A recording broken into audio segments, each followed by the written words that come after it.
366장 찬양하시겠습니다.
기도하겠습니다. 지금 살아서 역사하신 하나님 아버지, 감사합니다. 하나님은 한순간도 우리를 향해서 그 일을 쉬거나 멈추지 아니하셨던 것을 우리가 기억합니다. 특별히 계절이 흐르고 시간이 흘러서 우리가 모든 것들을 바라볼 때에 어찌 하나님의 살아계심을 느끼지 못할 수가 있겠습니까? 영원히 계속될 것 같았던 겨울이 지나고 봄이 오듯이 무더위 속에서 우리가 너무나 괴로워하고 힘들었던 그 시간이 불과 얼마 전인데 또 선선한 가을, 이제는 겨울로 넘어가는 그 문턱에 있습니다. 하나님, 우리 사랑하는 성도님들의 마음을 지켜주시고 특별히 건강한 육체와 하나님을 향한 그 신실한 사랑이 더욱더 깊어지게 하여 주시옵소서. 이때에 믿음의 건강 잃지 않게 하시고 육체의 건강 또한 잃지 않도록 주께서 붙잡아 주시옵소서. 그래서 혹 넘어진 자 있다면 일으켜 주시되 이사야서 40장 말씀 가운데 기록된 것처럼 또한 하나님을 향한 그 사랑의 마음을 기억하는 모든 이들에게 하나님께서 부어주시겠다라고 약속하셨던 것처럼 독수리가 날개치며 올라감과 같은 새로운 힘을 우리 사랑하는 성도님들에게 부어 주시옵소서. 세상 그 어떤 힘으로도 감당할 수 없는 것을 주께서 부어주시는 그 힘이면 능히 감당하고도 남을 줄로 믿습니다. 어려움 당한 성도들, 힘듦을 경험하고 있는 성도들, 주께서 찾아가 주셔서 어루만져 주시고 일으켜 주시옵소서. 그러한 새 힘을 얻기 위하여 주의 말씀 앞으로 나아갑니다. 이 말씀 가운데 계시해 놓으신 아버지의 뜻을 우리가 밝히 깨달아 알게 하여 주시고 하나님의 뜻을 우리가 곡해하거나 오해하지 않도록 붙잡아 주시며 우리가 사사로이 말씀을 내 뜻과 내 의지대로 푸는 것이 아니라 하나님께서 우리에게 주시고자 하는 그 본래의 진심대로 우리가 받아 누리게 하여 주시옵소서. 이 시간을 통하여 역사하실 줄 믿고 감사드리며 살아계신 우리 구주 예수 그리스도의 이름으로 기도드립니다. 아멘. 하나님께서 오늘 우리에게 주신 말씀은 갈라디아서 2장 20절 말씀입니다. 내가 그리스도와 함께 십자가에 못 박혔나니 그런즉 이제는 내가 사는 것이 아니요 오직 내 안에 그리스도께서 사시는 것이라.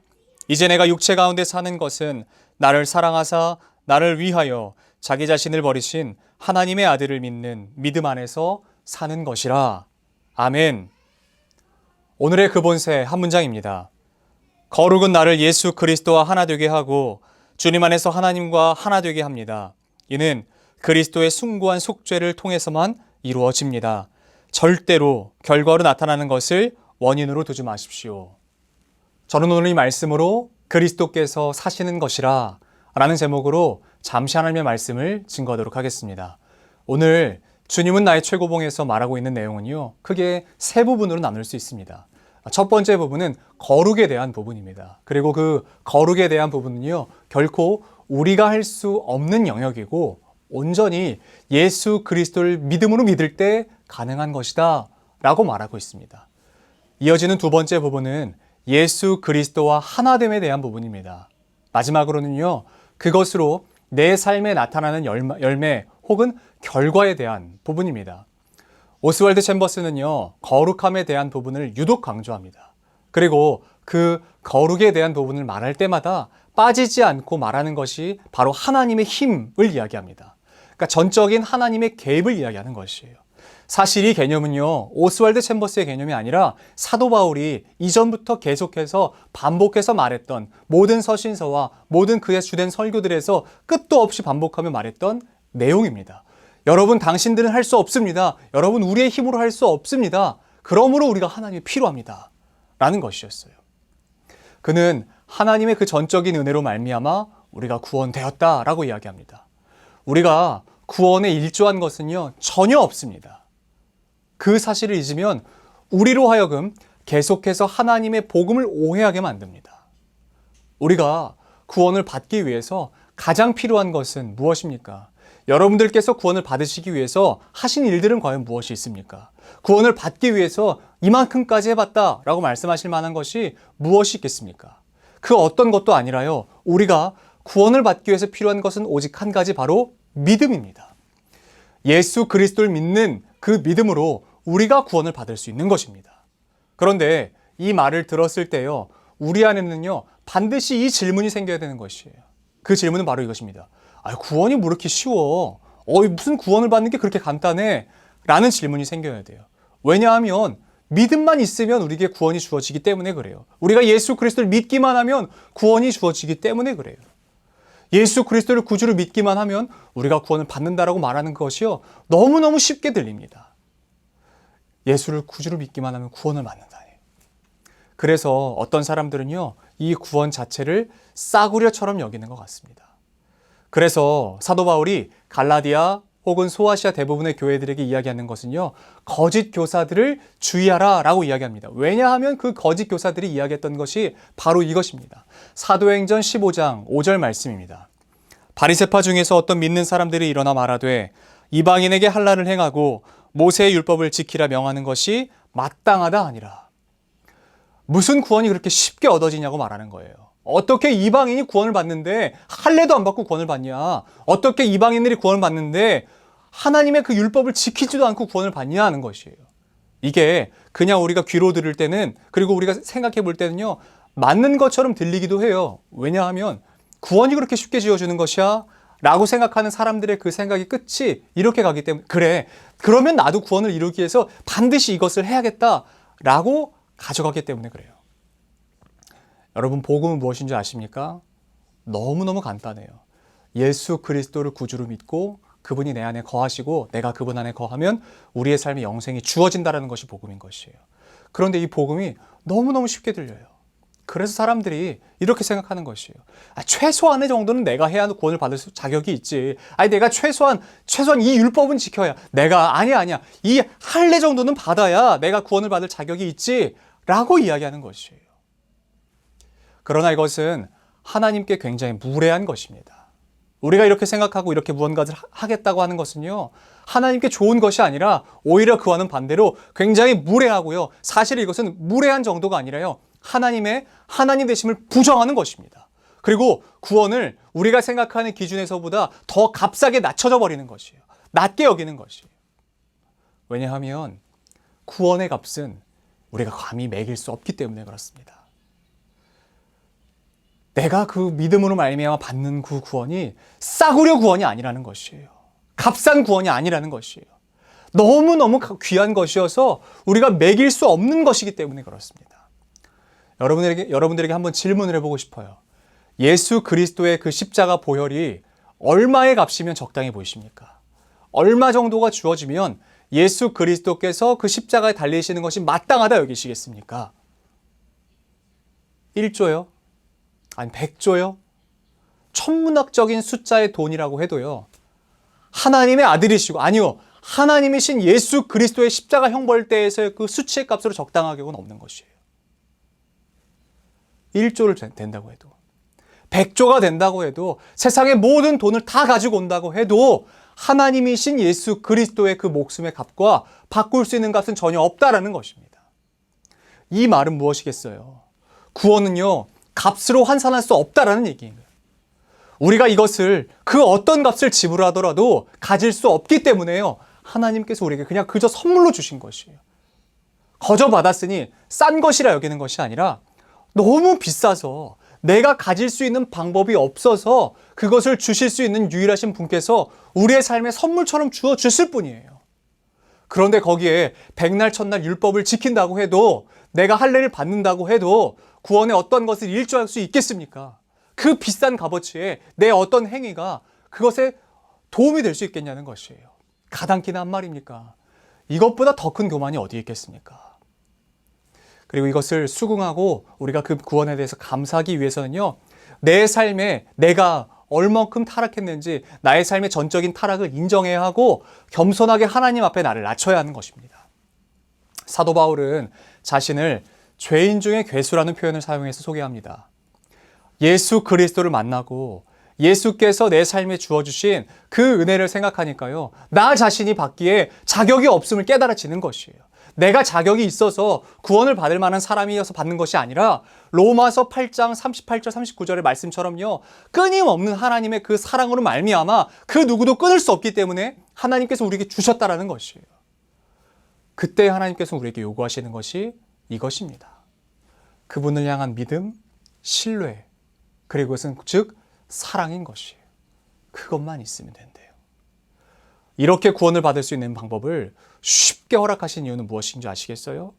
그것은 하나님의 그 구원의 값 자체가 싸구려가 아니라 그것이 작고 보잘것없기 때문이어서가 아니라 하나님은 우리 모두가 하나님의 사랑을 알아서 그 크신 은혜가 무엇인지 깨닫고 하나님 안에 감사함으로 하나님을 사랑하기 원하시기 때문에 그런 줄 믿습니다. 그런 하나님을 사랑하게 된다면, 그런 하나님을 알게 된다면 우리 안에는요, 진정한 회개와 수용이 일어나는 것입니다.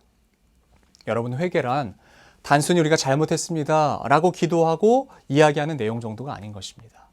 나의 본래의 그 존재를 직면하는 것이고요, 그 존재를 직면했다면 하나님의 사랑으로 덮으셨다라는 것을 깨달아서요, 하나님의 품으로 안겨서 기꺼이 하나님께 수용받는 것입니다.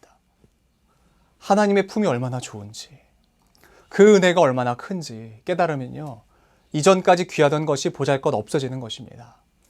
그것이 거룩함을 옷 입은 하나님의 백성들의 삶인 줄로 믿습니다. 그렇게 하나님께 수용받아 하나님께 거하는 것이 하나님과 하나 되는 삶인 것이에요. 이것은 내가 노력함으로 이뤄내는 것이 아닙니다. 하나님 안에서 용납함을 받아 수용되면 그냥 그저 그걸로 되는 것이에요. 믿음으로 하나님을 사랑함으로 나아가면요, 우리는 마땅히 하나님께 수용받을 수 있는 것입니다. 우리는 열매 맺기 위해서 열심히 일을 합니다. 그리고 그렇게 열심히 하는 것만이 하나님께서 나를 인정해 주시는 유일한 도구라고 생각하는 것 같습니다. 그러나 가지 끝에 열매가 맺혀지기 위해서는요, 아주 작은 열매일 때부터 그 열매는 계속해서 나무에 달려 있어야만 가능합니다. 열매가 자기가 노력해 보겠노라고 혼자 나무에서 떨어져서 키우려고 하면 할수록 그 열매는요, 말라 비틀어져 버립니다. 그러나 반대로 그 열매가 나는 할 수 있는 것이 없어서 나무에 그저 붙어 있습니다 라고 말하며 그 나무에 붙어 있기만 하면요, 자연스레 그 열매는 맺혀지는 것입니다. 지금 이 말은요, 우리 성도님들께서 열심으로 사역하지 마십시오 라고 말하는 것이 결코 아니라는 것을 다 아실 것입니다. 우리의 우선순위가 무엇인지 점검하면서 정리해야 할 필요가 있다는 것이에요. 하나님께 붙어 있음으로 말미암아 열매가 맺혀지는 것이지, 내가 노력을 많이 함으로 말미암아 나무에서 그 열매가 자라고 그 나무의 열매가 풍성해지는 것이 결코 아니라는 것입니다. 이 말은 내가 사역하고 내가 노력하면 할수록 하나님을 알아가는 것이 아니라 하나님을 알아가면 알아갈수록 그분의 일에 함께하고 싶어진다는 사실이에요. 저는 우리 사랑하는 수유제일교회 모든 성도님들이 하나님의 일을 하는 사역자가 되셨으면 좋겠습니다. 이 말은 모두 교역자가 되고 여기저기 부서를 맡아 섬기라는 이야기가 아닙니다. 각자의 자리에서 하나님의 열매를 맺는 일을 말씀드리는 것이에요. 하나님께 붙어 있고 하나님과 하나 되면 하나 될수록 우리의 삶에 맺혀지는 열매는 바로 어떤 열매인 줄 아시겠습니까? 갈라디아서 5장 22절 23절에 나와 있는 그 열매요. 오직 성령의 열매. 그 열매는 무엇이죠? 사랑과 희락과 화평과 오래 참음과 자비와 양선과 충성과 온유와 절제인 것입니다. 이 성령의 9가지 열매를 맺는 주 예수 그리스도의 사역자가 되셨으면 바랍니다. 우리 이런 열매 맺는 교회를 삼으면 어떨까요? 그것을 이루어낼 수 있는 교회를 삼으면 어떨까요? 우리 사랑하는 수유제일교회가 딱 가장 먼저 떠올렸을 때, 그 교회에 성령의 열매로 가득한 교회입니다. 그 교회 가면요, 내가 수용받습니다. 그 교회 가면요, 하나님이 보여지는 교회입니다. 하나님과 하나 된 사람들이 너무나 많은 교회입니다. 이런 얘기가 들려지는 교회가 되면 어떨까 싶습니다. 그렇게 하기 위해서 교역자들이 열심을 다해서 먼저 섬기겠습니다. 마찬가지로 사랑하는 성도님들께서도 날마다 고군분투해 보시지요. 날마다 피 흘리기까지 싸워 보시죠. 죄와 사망의 열매가 맺혀지는 것이 아니라 성령의 열매가 내 삶에 맺혀지게 할 수 있도록 정말 계속해서 하나님 삶에 하나님께 붙어 있고 하나님과 하나 되고 예수께서 내 삶에 사시게 하는 것. 나는 죽고 예수 그리스도로 살아가는 삶. 이제는 내가 예전에 귀하던 건 모두 다 버려버리고 예수 그리스도로 채워져서 내 안에 예수가 사십니다. 라고 고백할 수 있는 저와 여러분들의 삶이 되기를 주님의 이름으로 축복합니다. 기도하겠습니다. 살아계신 하나님, 우리가 많은 열매를 맺고 싶습니다. 그런데 그 열매는 세상이 말하는 썩어 없어질 구습을 쫓아가는 옛 열매가 아니라 성령의 열매를 내 삶에 맺고 싶습니다. 우리 사랑하는 성도님들의 삶에 맺혀지는 열매는 사랑과 희락과 화평과 오래 참음과 자비와 양선과 충성과 온유와 절제가 맺혀지게 하여 주시옵소서. 가장 먼저 기록된 특별히 그 사랑이 우리 성도님들의 삶 가운데에 주렁주렁 맺혀지게 하여 주시옵소서. 그래서 우리 성도님들의 삶을 보니 하나님이 보여지는 그런 교회, 그런 공동체, 그런 한 성도의 삶이 되게 하여 주시옵소서. 우리 이어서 주님께서 가르치신 기도로 오늘 예배를 마치도록 하겠습니다. 하늘에 계신 우리 아버지, 아버지의 이름을 거룩하게 하시며 아버지의 나라가 오게 하시며 아버지의 뜻이 하늘에서와 같이 땅에서도 이루어지게 하소서. 오늘 우리에게 일용할 양식을 주시고 우리가 우리에게 잘못한 사람을 용서해 준 것 같이 우리 죄를 용서해 주시고 우리를 시험에 빠지지 않게 하시고 악에서 구하소서. 나라와 권능과 영광이 영원히 아버지의 것입니다. 아멘.